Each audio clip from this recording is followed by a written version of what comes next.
You are now tuned in to Papi Chulo Radio, your web portal for the best in pop culture news and interviews. I sit in the subway sometimes, or in buses, or at the movies, and I look at the people next to me and I think, what would you say if I told you I was a witch? This is a Papi Chulo Radio special announcement.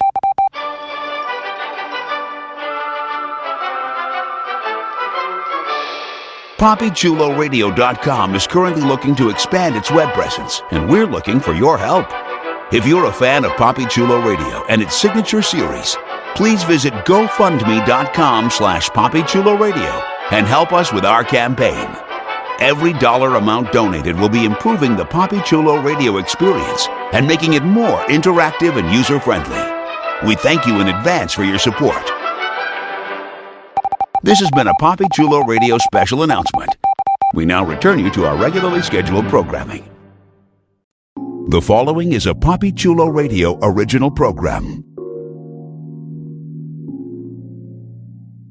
The views and opinions expressed in the commentaries and/or interviews in the following program are solely those of the individuals and are not views of Papi Chulo Radio, its parent, affiliate, or subsidiary companies.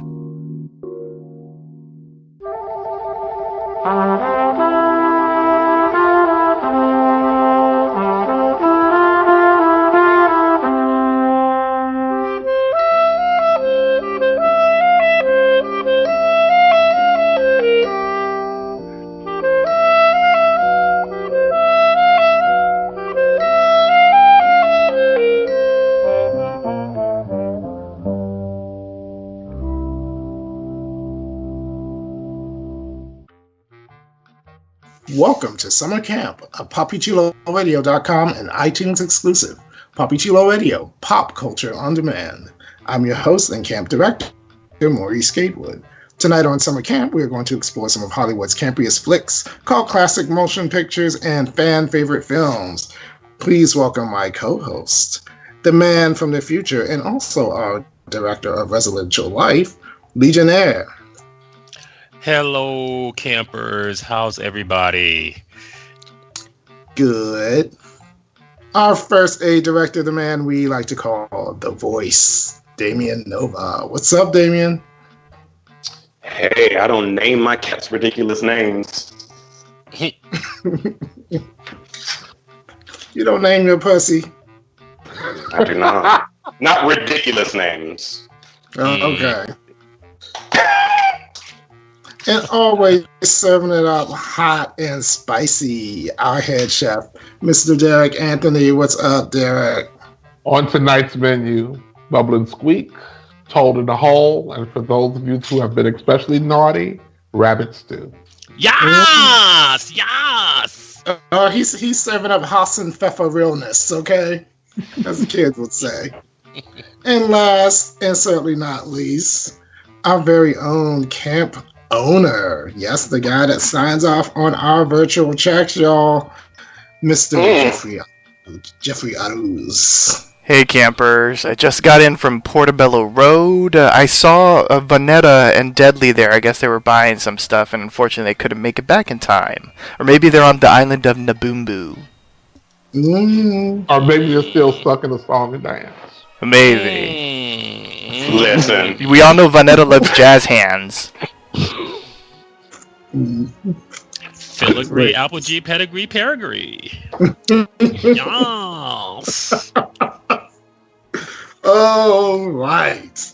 Before we begin, here's one of our campers on our brand new PA system with a few announcements on how you can interact with us via social media. Thank you for the intro, and sorry for the microphone feedback. Like us on Facebook, facebook.com/PCR Summercamp. Follow us on Tumblr, summercamp-pcr.tumblr.com. Follow Papi Chulo Radio on social media. We are on Facebook, Instagram, Tumblr, Twitter, and YouTube at Papi Chulo Radio. Do you have any questions, suggestions, comments, or concerns? Email us via contact@papichuloradio.com. Help support Poppy Chula Radio financially by visiting GoFundMe.com/PoppyChulaRadio.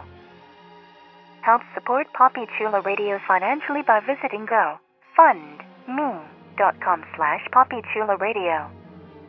Are you interested in joining the Poppy Chula Radio team as an on-air personality or blog contributor?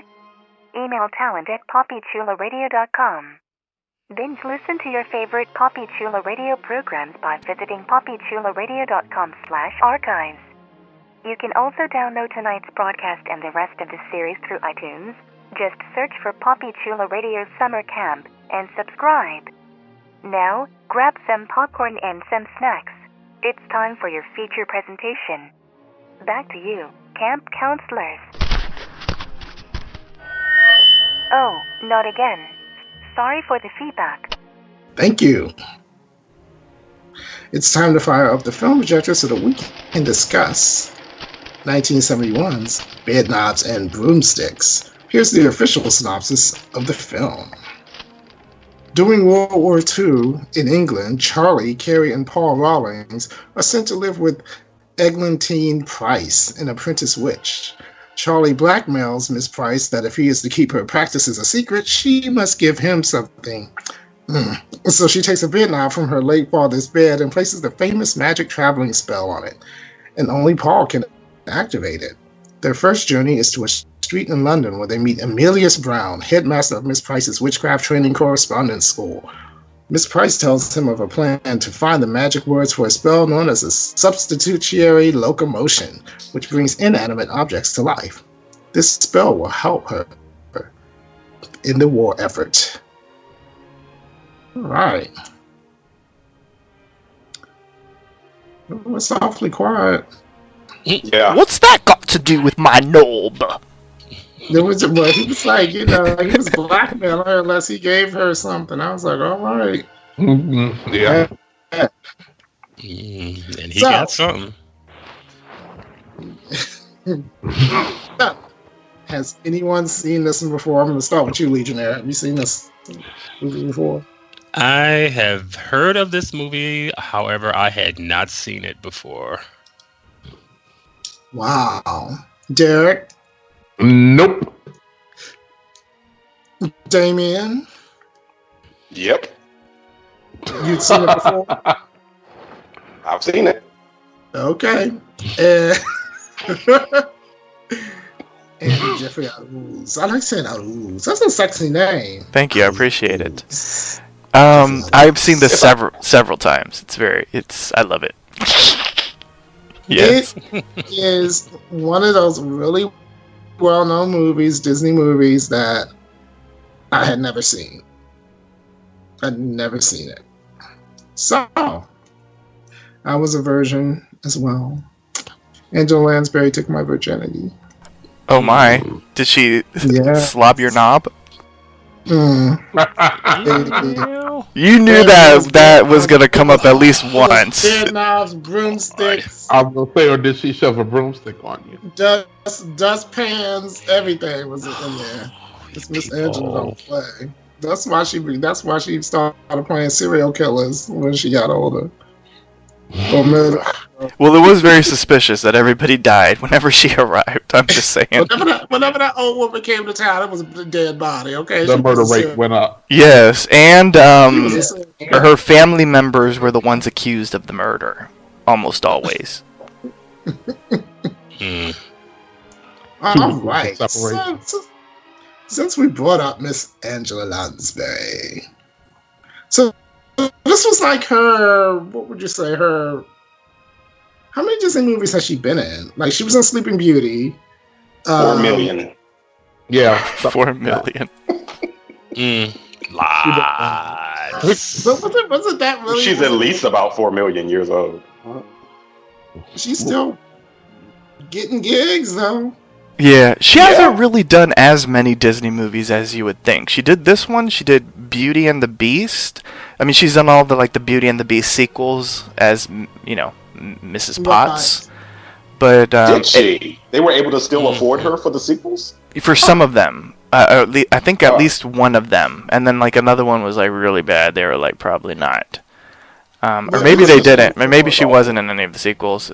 They just found someone really good. Confused by a sequel to Beauty and the Beast because doesn't everybody get turned human again? Well, they were sort of like in between quels, for lack of a better word. They telling chapters of the story. Yeah, maybe she didn't do the sequels then. So she's done this one, Beauty and the Beast, and she's going to be in Mary Poppins 2. It's called Mary Poppins Returns. Well, I was talking more like her classic roles were Sleeping Beauty. No, she was never in Sleeping Beauty. Wasn't she one of the fairies? No. Are you sure? Wasn't she the armoire? No, she was Mrs. No, I'm thinking of Beauty and the Beast. Sorry. I'm talking about Sleeping. She wasn't a Sleeping Beauty? I don't think she was a Sleeping Beauty. I don't know why I thought she was one of the fairies. Oh well. Yeah, looking at her wiki, she was in Beauty and the Beast: The Enchanted Christmas, so they did afford her for the Christmas sequel. Well, it was Christmas. It was Christmas. Beauty and the Beast. Oh, look! Wait, is Angela here? Well, nobody's dropped dead yet, so I'm gonna say no. Okay, so let's look at the top billed cast. Angela Lansbury, David Tomlinson, Roddy McDowall, who was a big star at that time, had a very small part. Mm-hmm. Yes, really. He was only what? I was really surprised. And Dr. Bombay was in it too. Dr. Bombay. Did y'all see Dr. Bombay? Yep. Yes. I was like, all right, that old freak was in it. What was this character's name? Oh God, I don't remember. Who remembers names? Well, anyway, I don't know any of the kids. I don't know if any of those kids were. I don't know if any of those kids were like well-known child actors or not. But they were some rough little hood rat kids, weren't they? Oh my gosh! They were like rough. I was like, oof, I wouldn't have taken them in my house. But she didn't want to. Yeah, she didn't have a choice. Yeah. I was like, please. They were like my mother, my father. I was like, ooh, they were giving you ebonics of death, yo. It's called Cockney. With the F's and the TH, with the F's instead of THs. So, all right. So, let's just dive right into it. I wish Vanetta was here because there was some really good animation and stuff in this, and she could talk practical effects versus animation versus, So we find ourselves in World War II. England. Do you know that some of this is kind of based on, I'm not going to say real life, but it's kind of like known in history that there were people who practiced like Wiccans in England actually contributed to the war effort, not like this, but they would have certain like events and stuff in certain areas of England during wars, even before this one, and I guess it became part of the folklore, modern folklore in England. I don't know. The Nazis also likewise looked into alternative sciences, so to speak. Right? Yeah, they sure did. So. That aspect of it, I'm sure they weren't like trying to advertise for this. I don't know. Maybe British people kind of got it, but I doubt it's American. Witches killed the Nazis. Yes. Yup. So this movie came out in 1971. So the guy that played Dr. I was born. A year before I was born. All right. So it was almost fabulous. Yes. Not quite. Not quite. It was before its time. So so people would have recognized Dr. Bombay from Bewitched. I wonder if that's why he got the role.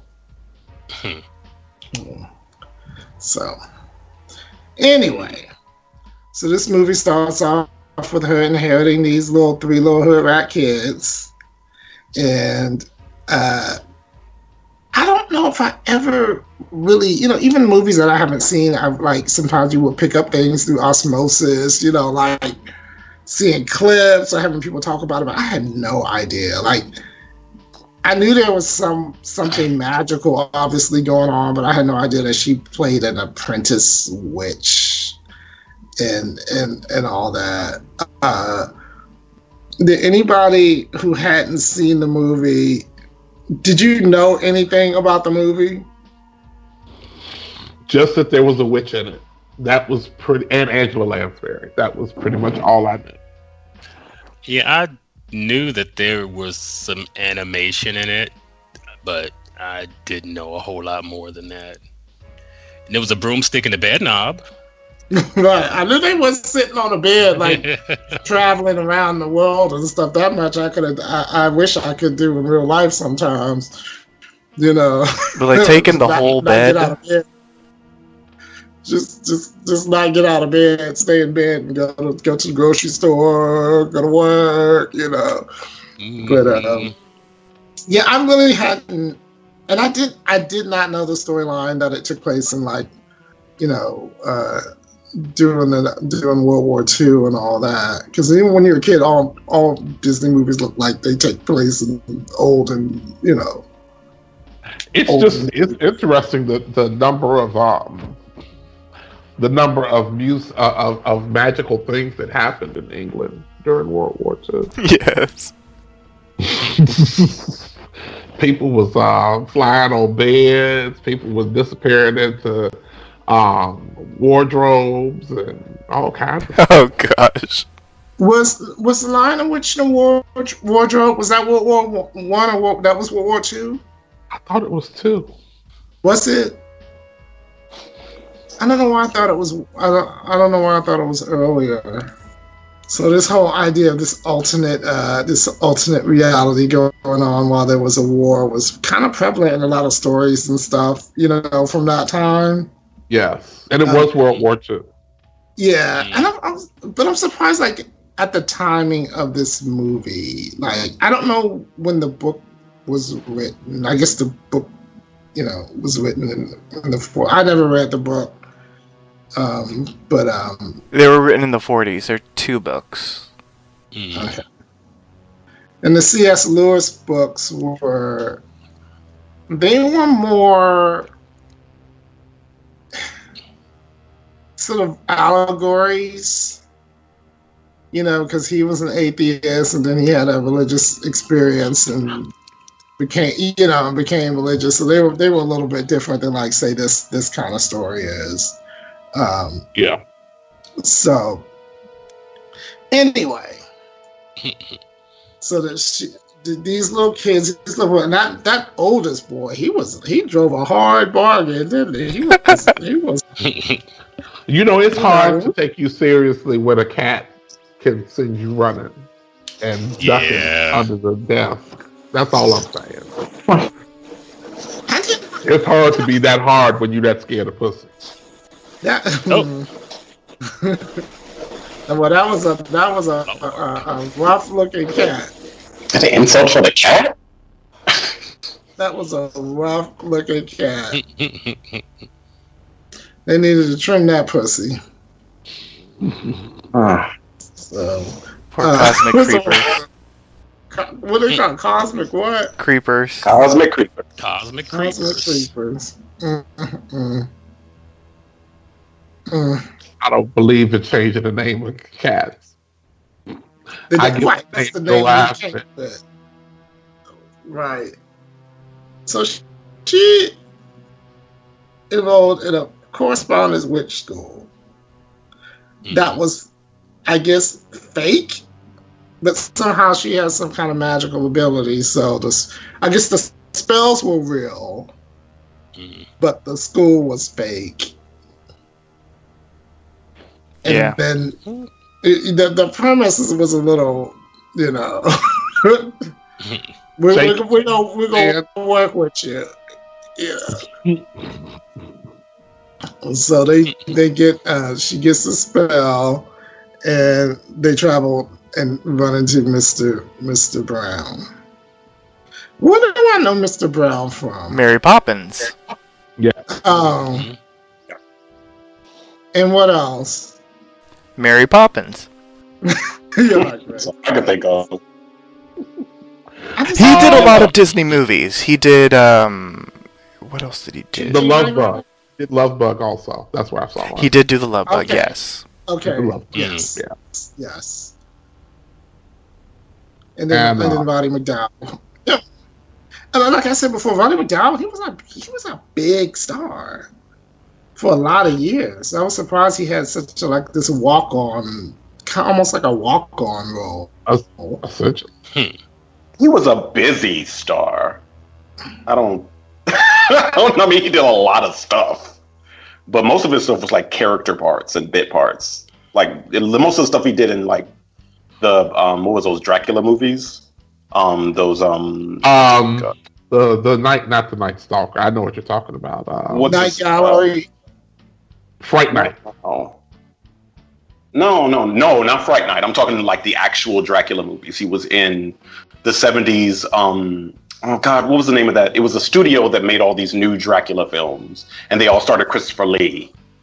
Hammer. It was Hammer Studio. Hammer. Yeah, Hammer. Like he was in a lot of those as Van Helsing. Mm-hmm. And then, like, he's basically known for that for the most part. That is Planet of the Apes, of course. And Planet of the Apes, yeah. Mm-hmm. But it's like he was busy. I don't know how big he was, but he was busy. Wow. I mean, he was a child. He was a pretty famous child actor. I think for the time, he probably was a big actor. Yeah. Okay. Yeah. The 60s was weird for actors. But, I mean, when you think about it, though, I mean, think about people who are household names like in the 60s and 70s, like Richard Chamberlain. Like, if you say Richard Chamberlain's name now, like, people will be like, I mean, some people would know who he was. But even like going into the 80s, like the early 80s, I mean, Richard Chamberlain was a big star, from TV and then movies and miniseries and stuff. But like now, you wouldn't, No, I guess it's relative upon what we think is big. But I mean, some stars like throughout like that are gone or who are famous. Like if I say Paul Newman or right. If I say Paul Newman, yeah, everybody knows who that is. Some people are like their fame was very of their time. If I say Farrah Fawcett, yeah, you know instantly who that is. Mm-hmm. Well, Paul Newman is still on like the shelves at your grocery store, like that. Like he's still here. Like we still see him on everything, and he may not have done as many movies as Roddy McDowell, but movies and TV because Roddy also was big in television. Yeah, sure. He was busy, like I said. Damn. He did a lot of Disney movies too, growing up. So maybe they just called him up and they were like, "We have this role of a preacher. Come on down." Right. And he was never a matinee idol. I will say that. No. He was never a matinee idol. And then he might have He also played roles that sometimes people consider like ambiguously sexually ambiguous. They wouldn't come out and Well, he was ambiguously sexual. So. Right. That's So. Well, so. All right. So did anybody? Well, he was. I mean, for the time he was, he never came out. That's what Wikipedia says. Yeah, I mean, look at the time. That he was ambiguously sexual or sexually ambiguous? Because those two different things. Well, I mean, look, you couldn't have like back then. You had comedians like Rip Taylor and who was the other one? Paul Lynn. Paul Lynn and Rip Taylor. Yes, when I think of Rip Taylor, I think of Roddy McDowell. No, right. I'm just saying. Basically all of Samantha's uncles. Yeah. I mean, all the single 90% of them were too, so it's funny. So Shout out to Agnes Moorehead. But then the studio, back in those days, the studios kind of protected people's images.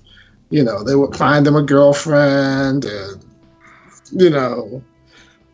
kind of, and then they owned the little movie magazines and stuff were owned by the studio, so they could, say, "Oh, look who Roddy McDowell was seen with this week," At the soda fountain. Did they do that with Roddy McDowell? No, I doubt it. I seriously doubt it. Well, okay, because the 60s, when he was in the 50s, okay, but in the 60s, like, they really stopped giving a shit. And in the 70s, it was all out the window. But it was like in the 60s, it was sort of like everybody was just sort of fucking everybody and nobody cared. Right. A lot of murders, too, which is that, does that equate in any way, you think? I think they did that more. They did that more with their matinee idol types than they Bedknobs and Broomsticks has taken a dark turn. Yeah, clearly. It's a dark movie. It's a movie about the Second World War, and they brightened it up. It's Disney doing what they do best. We love Nazis, but we're not going to show you that we love Nazis. We're just going to put them in everything that we have right now. So, I hate Disney, by the way. Wow. So I was looking for Art. What is his Art Norman? I was looking for his name in the credits to see if he had worked on this. Art Norman was the first African American animator that worked for Disney, and he worked on a lot of the big movies. And I saw somebody named Art, but it wasn't Art Norman. But I don't know. Maybe he used a different name. I don't know. But it was interesting. And when this movie started, I was like, are there going to be any people of color in this movie? I always look for that, but depending on how old the movie is, I pretty much tell myself the answer is going to be no. Or yes, and they'll be in a certain position. And then I got surprised. Yeah, I was surprised. Let's talk about the little journey around the world through song and dance. Portobello Road. I hate that scene. Longest song and dance in the universe. It really was, and it's even longer in the restored version of Bedknobs. I will say. There were some very extended scenes in this movie, but I thought that scene was interesting. I wasn't sure that I was like, is it borderline? Is it racist? Is it borderline? Yes. But not so much with the Caribbean dancing, but with those. No, the guys in the blackface. Yes. Yeah, the guys in the black. Yeah, that was racist. The guys. That's when I fast forwarded it. The ones. The Sikhs or whatever they were supposed to be. Oh my god. They were trying it, but and it was 1971. It wasn't like it was the 50s or this. I mean, they could have, It was still doing blackface in the 70s. Sure was. Blackface. If you watch the movie with Robert Downey Jr. in blackface, they nominated him for an Oscar for it. There's blackface with Nina Simone. Right. No, it's true. No, I know it is true. It is. Yeah. So I don't think blackface doesn't really go away, but I mean, it's altered, modified. It really could. It should. Yeah. So, did anybody have a favorite scene? Don't say the end credits, Damien. Well, I like the fight with the Nazis because I just like seeing all the inanimate objects come to life. I thought those effects were pretty neat. I like the Naboombu scenes. I don't know. I'm a fan of like old school Disney. So when they mix the live action with the animation, I did enjoy seeing all of the characters that later showed up in Robin Hood. Oh yes. And then Tailspin. Yes. Come on, Tailspin. Say that again. Oh. Then we had also Jungle Book characters too. And Jungle the Book, vultures. Yeah. In Jungle Book, yes. Mm-hmm. They were that was test footage. I believe so. Movies.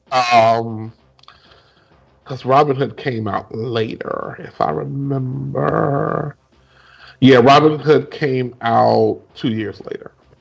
Yeah, 70s were a weird time for Disney Animation because they did reuse a lot of footage. Yeah. A lot of footage. Yeah. Like a lot of. There are websites you can dedicated. layer it on top of each other. Yeah. I like the soccer scene, and I thought it was odd that some people were saying soccer and some people were saying football. That's so the Americans could understand. Yeah. Wasn't that scene in Robin Hood?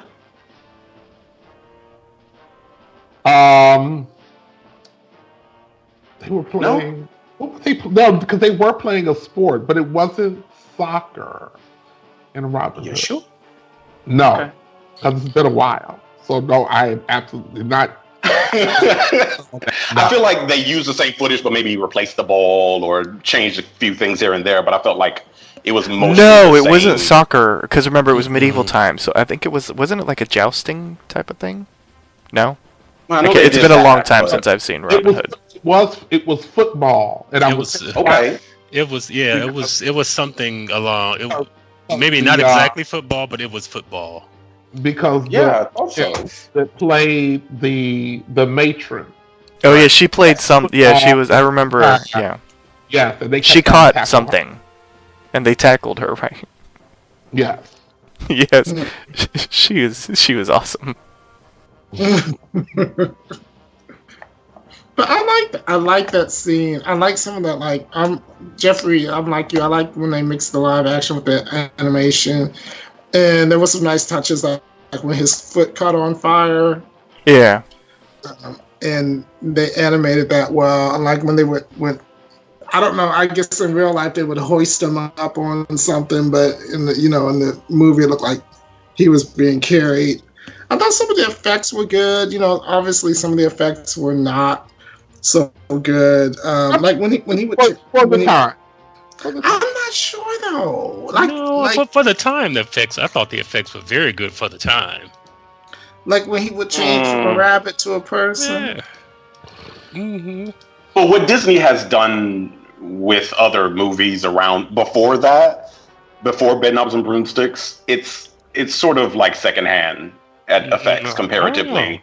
Because some of the stuff they've done before that was mind-blowingly good. But like this was good. Don't get me wrong, but I don't think it was good for what Disney was capable of at the time. Maybe Mary Poppins did it a little bit better. A lot of it better. Yeah. I'm just thinking like some of the animated effects. I don't mean like the animation, like the animals and stuff, but some of the animated effects, like when they do the stars or whatever around. When you think about some of the movies like Sleeping Beauty and stuff, when they would do the glitter and stuff like that, I think the quality of those movies, of like Snow White and Sleeping Beauty and Cinderella, I mean that was just like sickening animation. Mm-hmm. But I think when you're working with real people and trying to mix in real people and practical effects and mixing it in with the animation, something's gonna give a little bit. But I liked a lot of the effects. When she was trying to straddle that broom, I was like, ooh. Oh my gosh. First she was trying to, do a side saddle like, Samantha Stevens, but I'm like, no. I love her stunt woman. I'm like, I love her stunt woman. She's so great. I was like, Samantha Stevens, honey. You need to straddle that broom, baby. Oh gosh. Speaking of the animation mixing in with the humans, I liked. There was a moment where Professor Brown puts the what would you call it? his regal cloak or whatever onto King Leonidas, and I thought that was really neat. Yeah, after the game, that was cool. Yeah, I thought that was cool. What did you all think of the underwater effect? Do you think it worked? I like the underwater scene. I thought it was cute. Yeah, I like the underwater scenes. Cute. I thought they were very good at reacting to things that weren't there. Mm-hmm. Like when they first showed up, and they were sort of sitting out in they were in the audience, and they were just kind of. Well, Angela Lansbury's eyes always look like she's reacting to something, but they did a good job of reacting to things that obviously weren't there, and a lot of times in movies, even movies now, you can tell when people aren't really good with green screen. Yeah. The tennis ball is slightly a little higher than the character. Right. Or either that, like people like theater actors, half of what they say they see or they're talking about is not really there. It's just like, oh, the sunset is so lovely, but the sunset is like where the audience is, so. But as a stage actor, you need to be seeing the sunset. Right. Right. There's no tennis ball in the audience. Right. You need to, like if somebody hooks you up to a lie detector and asks you, did you really see the sunset? You need to be able to say yes and pass it. Okay. Well, yeah. I was with you until that. All I'm saying is you need to have conviction. Yeah. So how did you think the kids did? Oh, Maurice, you need to answer that. Yeah. I'm gonna throw it to you because I'm hard on child actors. And Jeffrey always makes it into some pedophile sounding thing. Those were your words, not mine. Y'all heard he's hard on child actors. Hard on child actors. No, you gotta edit and put that somewhere. I know, right? Because you look at some of the great child send it to actors, the FBI. Some of the great child actors of the time, even of the time, like Jodie Foster, That's not of the time. Was that of the time? Jodie Foster. Yeah, Jodie Foster was. Jodie Foster was there in the 70s, wasn't she? Yeah, Freaky Friday, right? She was Freaky Friday. Yeah, she was a very well-known child actor. She was Freaky Friday? I thought that was what's her name? No, that was Jodie Foster was Freaky Friday.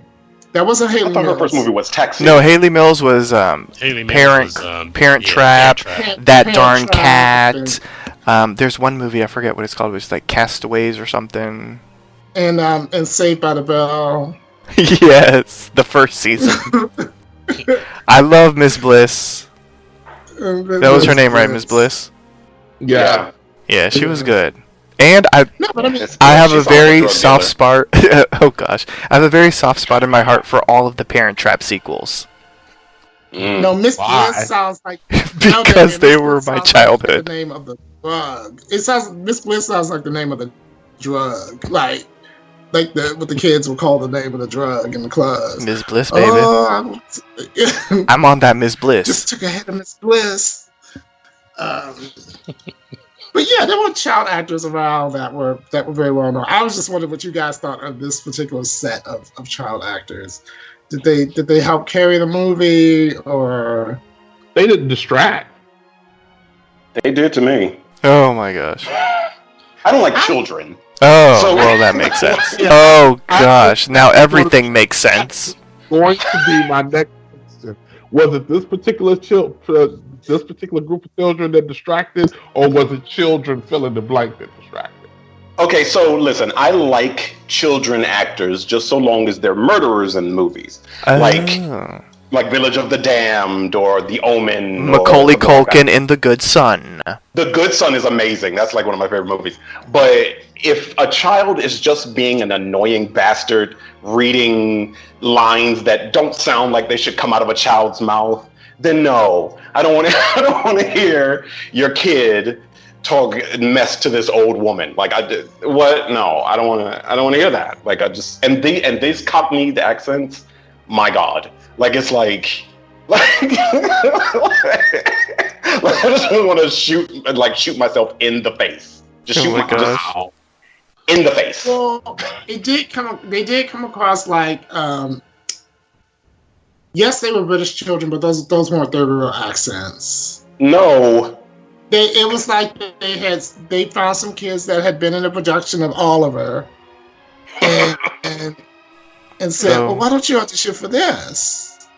You know, because it was like my father and my mother, and I was like, gosh, look at like it was like they almost sounded like bad, like Americans doing a bad Cockney accent might not be as bad as a British person doing a bad Cockney accent. You know what I mean? Like sometimes British dated. actors, sometimes their accents were very dated. Like it was like 18th century Cockney. Like, well, I do like that. I do. It's like, it's like, what is this?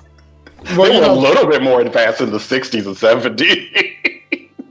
You know, Dick Van Dyke's accent. Step in time. Is universally said to be one of the worst. Yeah. It's entertaining, at least. Yeah. Do all children sound like that? Yes. Yes. Everywhere. All the time. Maurice, may I pose a question? Yes, pose a question. Okay. What did everyone think of the romance aspect? Did you feel it was forced? And what did you think of Carmen Miranda, Angela Lansbury walking down the train tracks in a string bikini? Okay, I couldn't figure out whether she was like, okay, that was just a figment of his imagination, or was she sending some fierce psychic fierce projection into his, some fierce. Now she's telepathic. She was giving you. She's one of the X-Men. She was one of the original mutants and was sending a fierce telepathic. Yeah. That was really fierce, though, wasn't she? She had a cute little body in her little Showgirls outfit. Oh my God, a Showgirls reference. We cannot escape Showgirls. It was very Showgirls or Drag Race. Maybe Drag Race. In her little Versace outfit she had on. I just assumed that he was. Never mind. I am not going to fantasizing. He was having a wet dream. Yeah. He was tapping into his spank bank when she was walking down. He was a drag queen. The beautiful briny sea.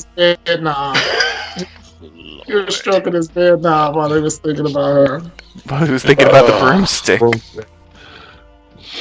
Excuse me while I throw up in my mouth momentarily.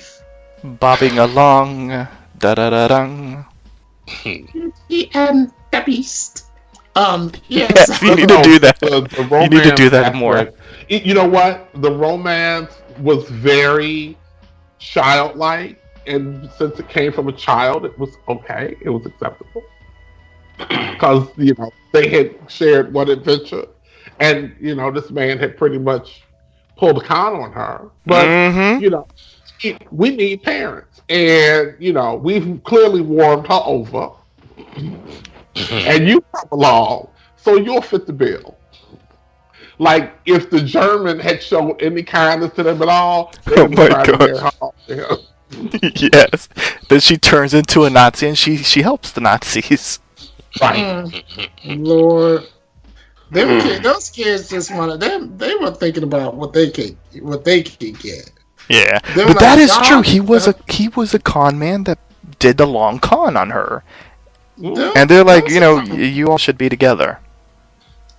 Those some crafty ass kids. Yeah. They were, and he was just like, no, y'all need to hook up because I ain't finna go back to no damn orphanage or some tight ass, All this shuffling me around. That they done got worldly. They done traveled all over the world, laying up in bed with grown folks. They learned about brown face. Oh my gosh. I'm surprised they even this movie probably they wanted to make it like back in the 60s, the 50s, but they were like, no, you got grown-ups laying in bed with children, you can't have that.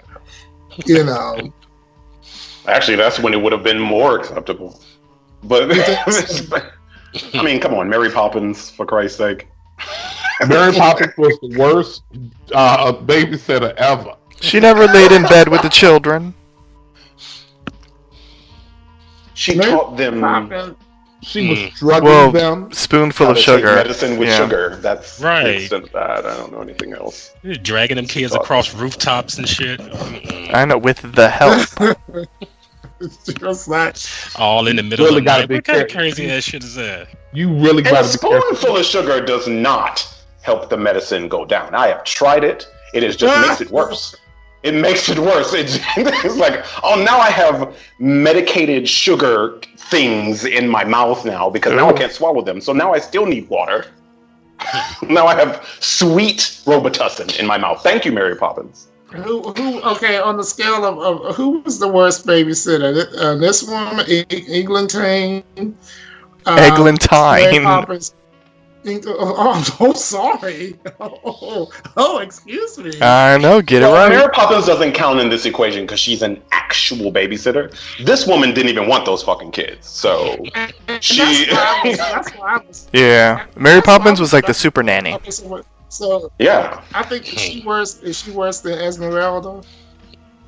Oh Lord, not Esmeralda. Esmeralda. Esmeralda, I would not leave my children. Esmeralda always looks scared.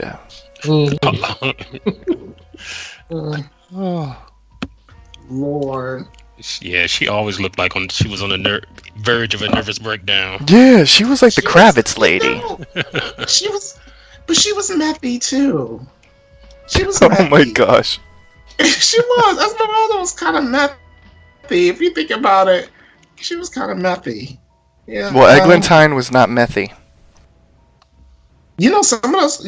I will tell you this though. There's a lot of drugs now that have been around for decades, like in various like forms, like different forms. Maurice, tell us about the olden days. The olden days. When people only smoke cocaine and crack, but now you've got all this new stuff.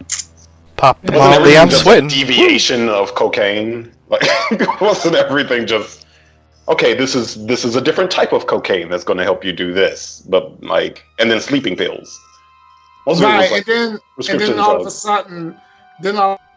sudden, you could like use Robitussin to make drugs. So what the fuck is that? You know, it's like you use cough medicine. They were limiting how much cough medicine you can buy, and the Mary Poppins was trying to buy like. Oh my gosh! Cough medicine by the case. Listen, that's the kind of father I'm going to be. It's going to be a spoonful of sugar. It's going to be because y'all need to go sit the hell down, and this is going to be some good old NyQuil and the Tussin with some raw sugar in the raw. Oh. Lord have mercy. So, are we still on the romance question? No, that was a good answer. Do we think it was forced? Do we think it was forced? It felt a little. Yeah, it was forced. Yeah. It was boring. Because they not. I mean, come on. I mean, at least. I don't want to be mean, but they weren't giving you like. There was no kind of. Like, even, like, at least Michelle Lee and what's his name and Herbie the Love Bug. They were cute. Oh, yeah. They were cute. Michelle Lee and what's his name? They were cute. You remember the great chemistry Cloris Leachman? Van Dyke and Julie Andrews. You know, you can see that happening. Cloris Leachman had better chemistry with Herbie, and Herbie goes bananas. Mm. That's when Cloris Leachman invades Mexico. Right. Oh boy! But I mean, they weren't giving you like any kind of, you know. Will they? Won't they? You think they were? You think they were doing it? The characters or the people? When did they have time? Yes. I don't On the know. Boom That's a Boom? good question. They were always with those kids. Yes. She was learning how to use that broom, so you know. Well, yeah. Well, her stunt woman was learning how to use the broom. Her stunt woman is hilarious to me because it's like they try to hide her face, like making her head go faster than it. That was the only parts I laughed on was when her stunt woman would be on there and her head would like be moving fast, like to shake her head, or the hair would be in her face a little bit more. And then you would see Angela Lansbury again, and her hair would be coiffed back, and then you would see the stunt woman again, her hair would be shaking.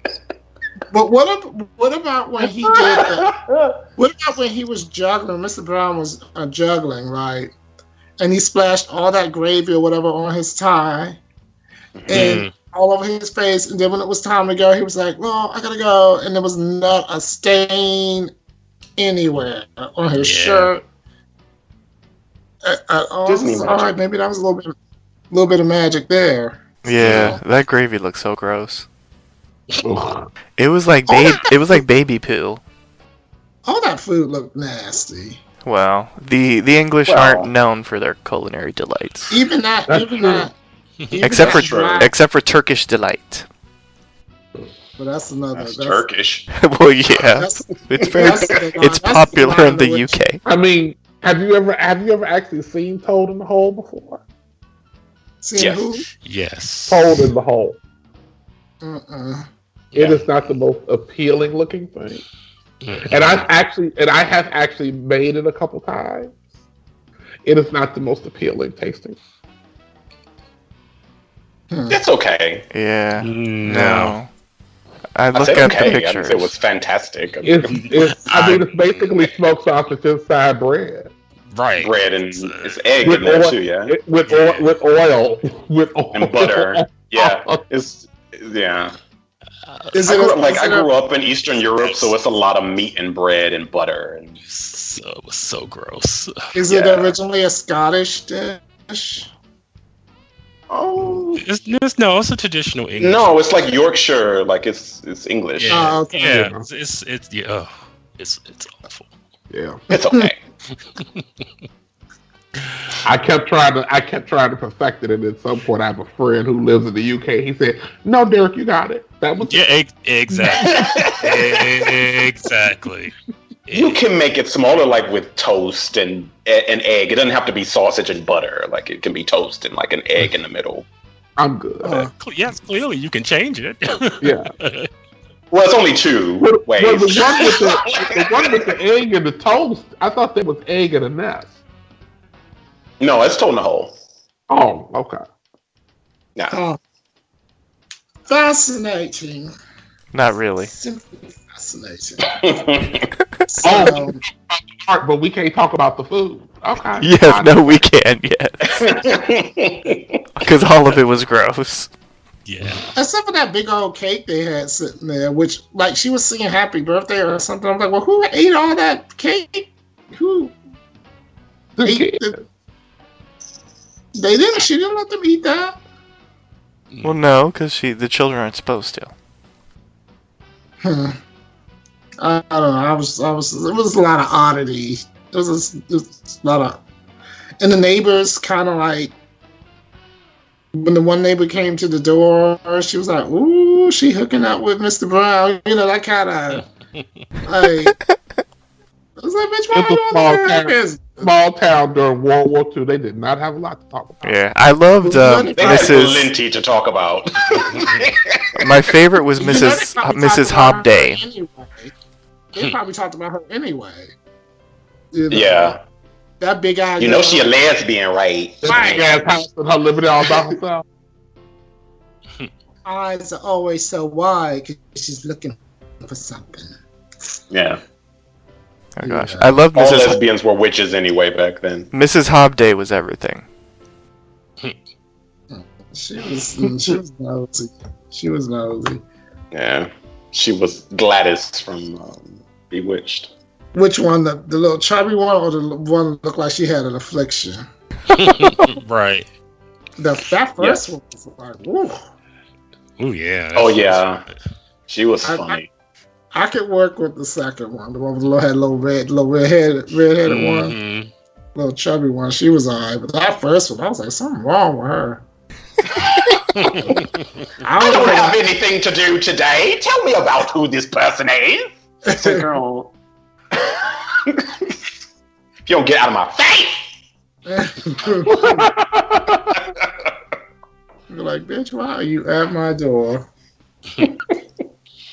Take your ass down there and hook up one of them Nazis. Hook up with the Nazis. Oh, bye.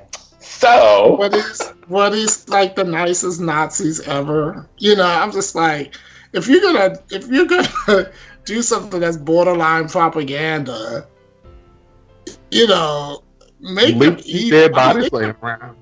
They could have made them more evil, I think. You know what I mean? They kind of no, they were very Hogan's Heroes Nazis. They weren't. I thought about when they were running away. Yeah. I thought about Hogan's Heroes. Yeah.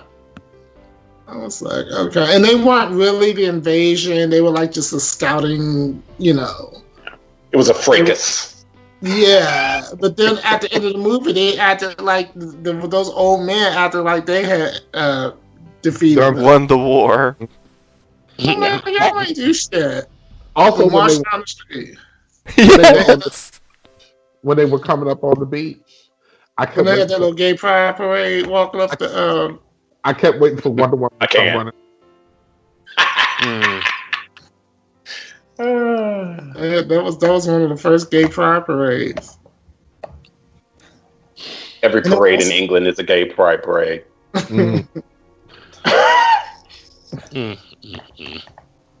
Shit. Wow. So... Yes. Cosmic Creepers.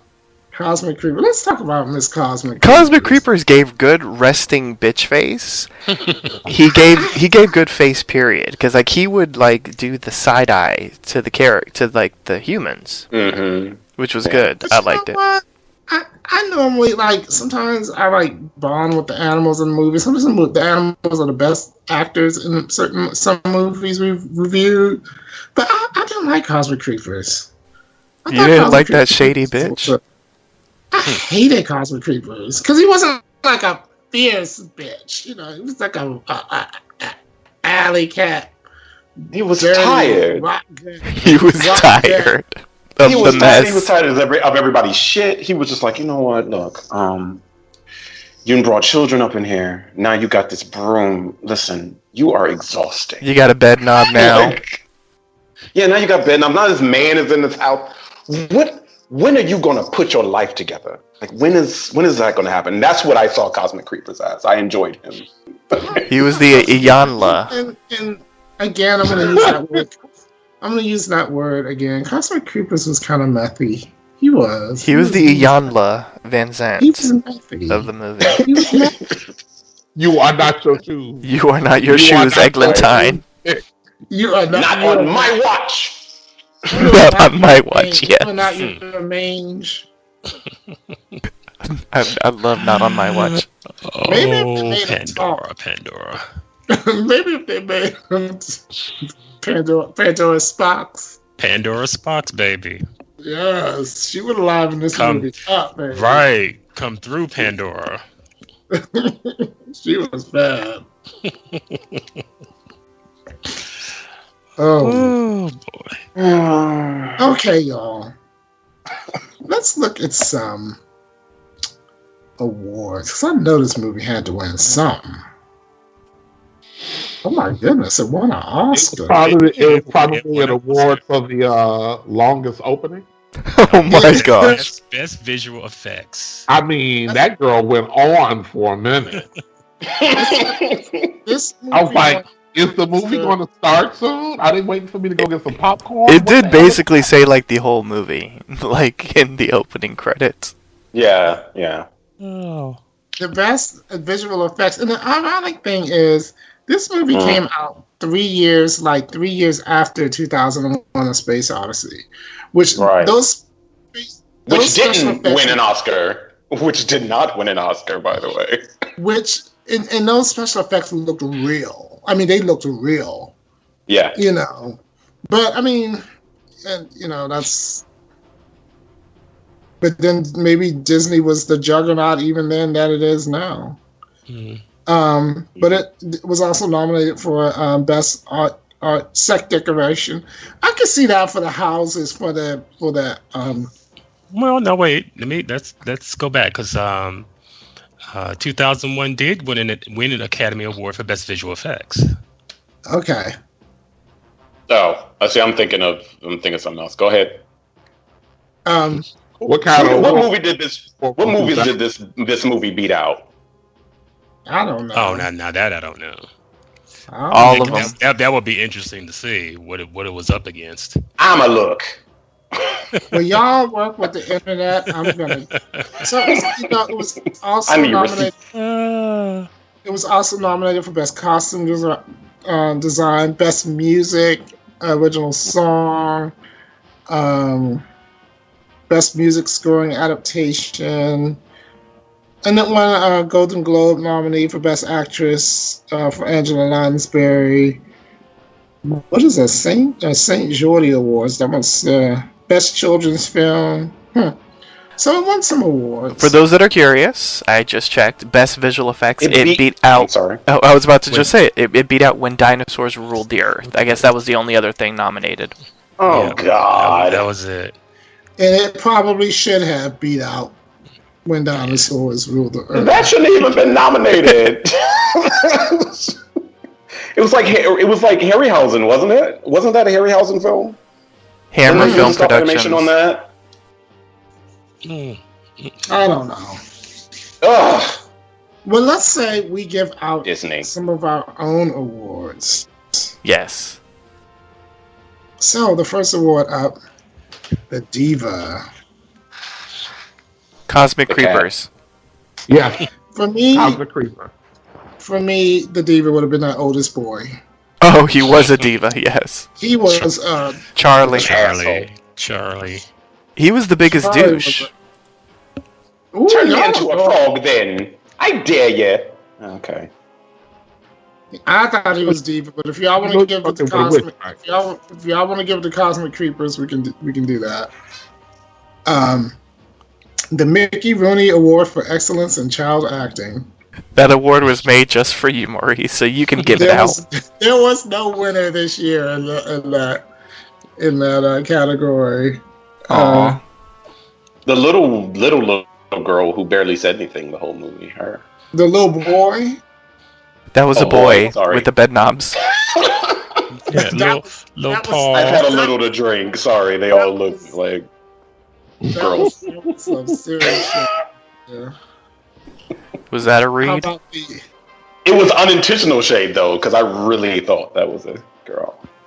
You thought the youngest kid was a girl? I did. Okay, I got no words for that. Poor What Paul. was a Right. spot of tea? The most teaful moment. Oh, when the lady knocked on the door and saw that she was with Professor Brown, and she was like, Yeah. So then she went She's like, home after that. She was like, I thought he She's was a got lesbian. Man in there. She's got a man in there. Do you think she touches his tallywhacker? Y'all were like, ew. Ew. Like you all turned. I don't want to imagine Angela Lansbury touching anybody's tallywhacker. Girls. We saw her as a showgirl. Angela Lansbury with her legs open saying, "Come get it." Stop. No. No. Bam. And now I have a subject. Beauty and the Beast. And the Beauty and the Beast. Oh Lord! I'm sorry. And What now was my it? What was the cheesiest, most Velveeta moment? I hope you have some clearance for these these name brands. Velveeta ought to be glad we mentioned them. You know, people probably die from eating that shit. That shit is not even cheese. Oh my No. gosh. It's the cheap. And they still making money off of it. I know. That's because people don't know the difference. That's because A, people don't know the difference, and B, it responds really well to heat, making a wonderful grilled cheese sandwich. It also makes a good dip, but it makes good garbage in my house. Ooh. The cheesiest, most Velveeta moment was when me and Damien, we're gonna be the ones sitting up in court, okay? Yes. It's at the end when they're all together as a family. I thought the marching scene was cheesier. Well, that's like when the guys are marching away, it was like, ugh, really? You're not going anywhere. You're 1,000 years old apiece. Right. It's like, okay, you're not going to make it down the road. Right. These are not the men that I'm going to send off gladly to defend my country. I don't think so. Right. She did not. I take no comfort in you all protected. Maybe it was comforting in the 1940s. She didn't see that torn up about him going off the war either. Oh, well, yeah. That's the thing. I mean, that's what he was supposed to do. There was a marriage of convenience. They stayed together for the kids. She said, "I see you'll be back. You'll be What back." was the best musical number? I like Substitutionary Locomotion. I like the incidental music because it didn't go on too long, unlike every other musical number.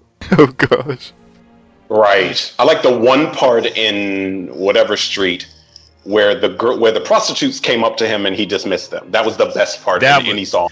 That was really funny because he was like really trying to be shady. Like, ooh, I don't know y'all. Why y'all want to? Right. Right.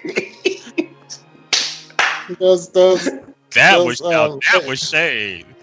Those hookers. The hookers. Like, oh, you know you hit them hoes. Don't even try it. Oh. You run into your chums. Yeah, your chums. The most non-politically correct moment. The brown face. The movie. The brown face people. Yes. It's a movie about Nazis with brown face people in it. I mean, the Caribbean people were fierce, though. They were. Yeah, they were badass. They were badass. They were fair. That surprised me because they had to even it out. They had to even. Oh God. There's always that part of me that when I watch old movies, I'm like, I would rather there not be black people in it than for them to be in it and be like, embarrassing. Yeah, I would rather watch a TV show that's made now that did not have black people than to have black people and have them be like cowardly or ignorant. Or I agree. I tighten up every time I see somebody black on a predominantly white show. I tighten right up. I'm like, okay, what are you gonna do? Who are you? And then how is this gonna hurt my soul and my ancestors? Right. Okay, let's do one more. The moment that made you gag. Angela Lansbury in the bikini, walking down the train tracks. Well, it wasn't a bikini, but I mean, it was close enough. It was showgirls. It was a showgirl outfit. Yeah. Yeah, that was a kind of gagalicious moment. Yeah. So, okay, so for the big award now, we're going to rate this movie on a scale of 1 to 10 marshmallows. And we're going to start with Damien Nova. 3. Wow, okay. That's actually better than I thought. No, it's not. I don't hate the movie. I'm indifferent. I have never been so indifferent about something in my entire life. I don't like Disney. Can you really the animation is fine. You can just say, well, I give it 10. No, because if I gave it 10, that means there is something about it that I really love. I'm just indifferent about the entirety of the film. But I don't love anything about it. But you don't. No, I don't hate it, but I will never sit down and watch this movie again unless I am forced to. Like gun to your head. Okay, not even then. Not even. Kill me. Kill me. Shit. I want somebody shooting me in the head. Shit. You might not kill me with a bullet. Shit, hell, I'll take it. Derek? I'm gonna give this one 4 marshmallows. Didn't hate it. Didn't particularly care for it, but it wasn't Showgirls. So. And then they made it. They made it. They showed it in the theater. They made it. It was on the screen. It had an opening.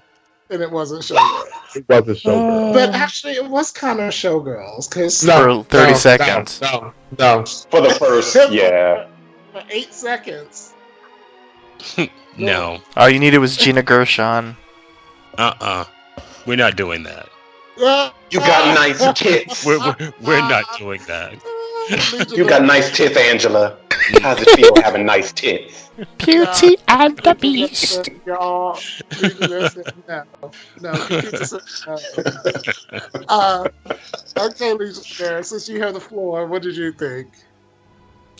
I give it 4.5 because it won an Academy Award. Ugh.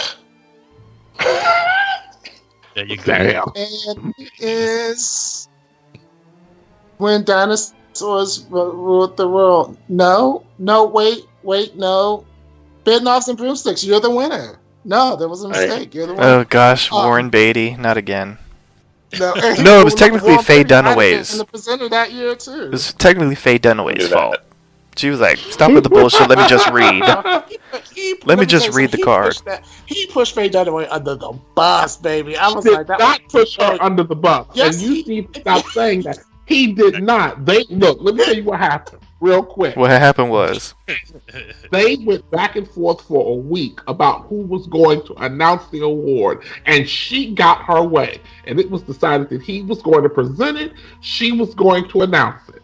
And so when he saw what was happening, he gave it to her to let her do her job. The fact that she did her job incorrectly has nothing to do with him.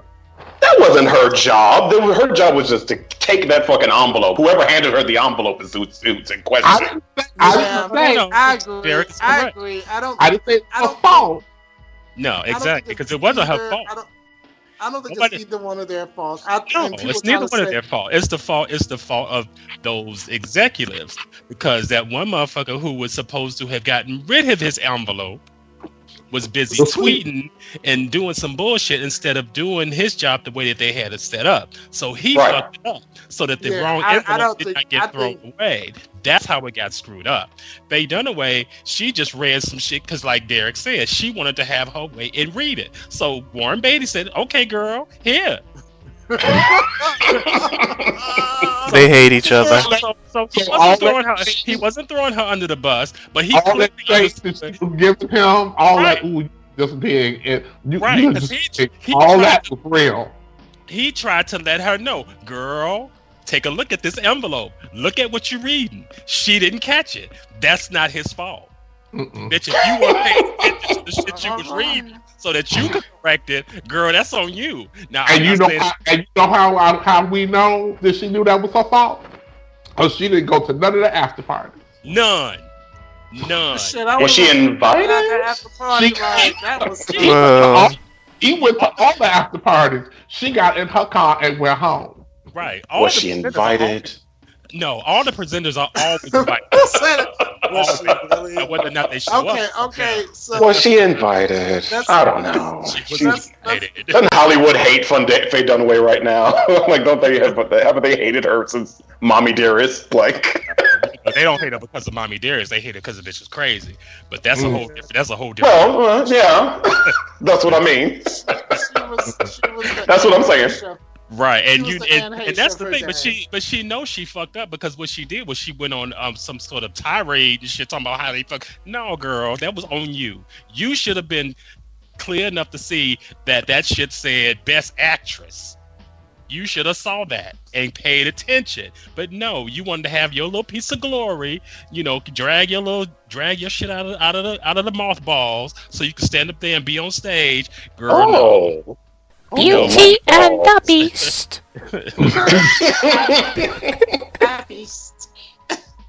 You're not gonna blame the Academy. You're not gonna blame them. Yes, that piece was your fuck up. Yes, girl.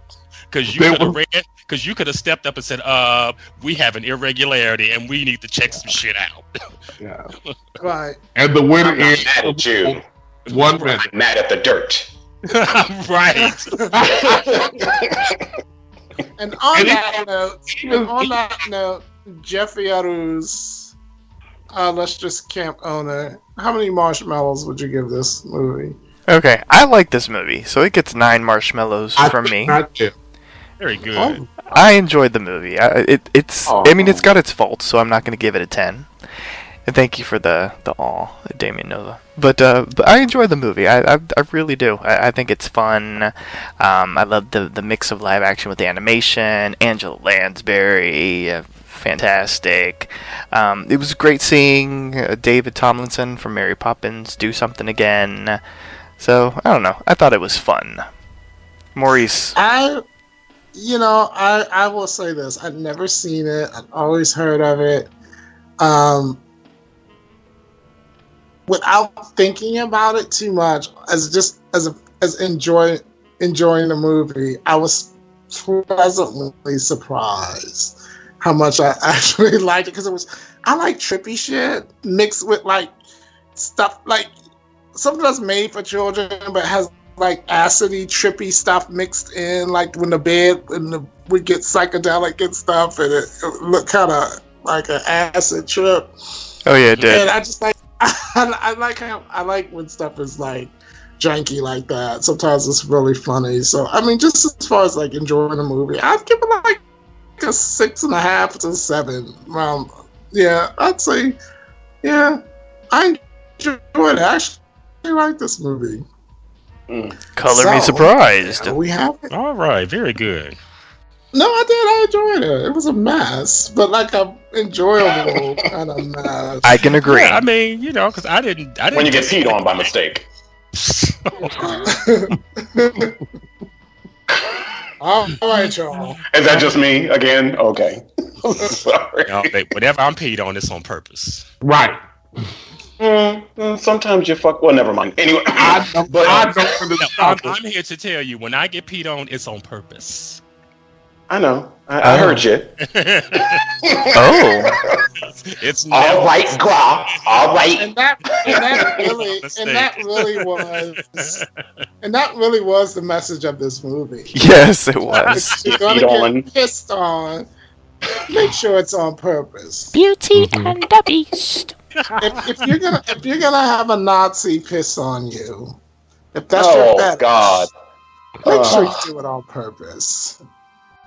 Beauty and the Beast. Can I be clear? I love Angela Lansbury. Like, I love Angela Lansbury. I love her stage productions. Yeah, I love Angela Lansbury. I just, when I saw her, I was just like, oh, okay, Angela Lansbury. Oh, the movie's over. Okay, well. I got to go back because I missed all the races. Right. Let me go back because this is Disney in the 60s and 70s. Let me go back and find the races. And it didn't take long. No, now that it wouldn't. It would not take long. Well, you know what, y'all? It's time for everybody to report back to their cabins and get back in your bunk beds because they're waiting for you. Join us next time for a brand new installment of Summer Camp. Once again, here's one of our campers on our brand new PA system with a few announcements on how you can interact with us via social media. Thank you for the intro. Binge listen to your favorite Poppy Chula Radio programs by visiting poppychularadio.com/archives. You can also download tonight's broadcast and the rest of the series through iTunes. Just search for Poppy Chula Radio Summer Camp and subscribe. Like us on Facebook, facebook.com/PCR Summer Camp. Follow us on Tumblr, summercamp-pcr.tumblr.com. Follow Poppy Chula Radio on social media. We are on Facebook, Instagram, Tumblr, Twitter, and YouTube at Poppy Chula Radio. Do you have any questions, suggestions, comments, or concerns? Email us via contact@poppychularadio.com. Help support Poppy Chula Radio financially by visiting gofundme.com/POPPYCHULA go.fund.me/PoppyChuloRadio. Help support Poppy Chulo Radio financially by visiting GoFundMe.com/PoppyChuloRadio. Are you interested in joining the Poppy Chulo Radio team as an on-air personality or blog contributor? Email talent@poppychuloradio.com. Now, back to you, camp counselors. It's not that brand new. Thank you. My fellow counselors, please wish our campers and the listeners a good night. Night. Don't end up in the boom boom. Good night. Traguna Macoides Tricorum Satisdi. Coitus. Satan. See, you heard it in there. I didn't have to say it. Come on down to the mess hall for some bangers and mash. But only if you're over 25. And sexy. All right, y'all. Thanks for tuning in. Good night and lights out.